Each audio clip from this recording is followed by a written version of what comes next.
સુરતના ઓલપાડ ખાતે ભારત માતા મંદિરનું ખાતમુહૂર્ત કરાયું। ધારાસભ્ય મુકેશ પટેલની હાજરીમાં મંદિરનું ખાતમુહૂર્ત કરાયું। ઓલપાડ ભાજપે ભારત માતા મંદિર બનાવવાનો નિર્ધાર કર્યો હતો।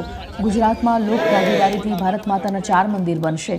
ખાતમુહૂર્ત મંદિરના લોકાર્પણ કાર્યક્રમમાં ધારાસભ્ય મુકેશ પટેલ, જેમાં સાંસદ મુકેશ દલાલ, સુરત જિલ્લા સંગઠન પ્રમુખ ભરત રાઠોડ હાજર રહ્યા હતા। સુરત જિલ્લાના આગેવાનો સહિત મોટી સંખ્યામાં લોકો પણ હાજર રહ્યા હતા। દેશના વડાપ્રધાન મોદી સાહેબ પ્રચારક હતા ત્યારે આ મંદિરની અંદર એમણે સાંજની આરતી પણ કરી હતી।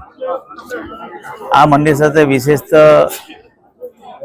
એવા વ્યક્તિ પાસે મેં પૂજા કરાવી, ખાતમુહૂર્ત કરાવ્યું કે મંદિરની બાજુમાં વર્ષોથી એના ફાધર પોલીસમાં હતા એવા નરેન્દ્રભાઈના ફાધર, તો આજે એના નરેન્દ્રભાઈ છે એ દીકરાએ એને ખાતમુહૂર્ત કર્યું।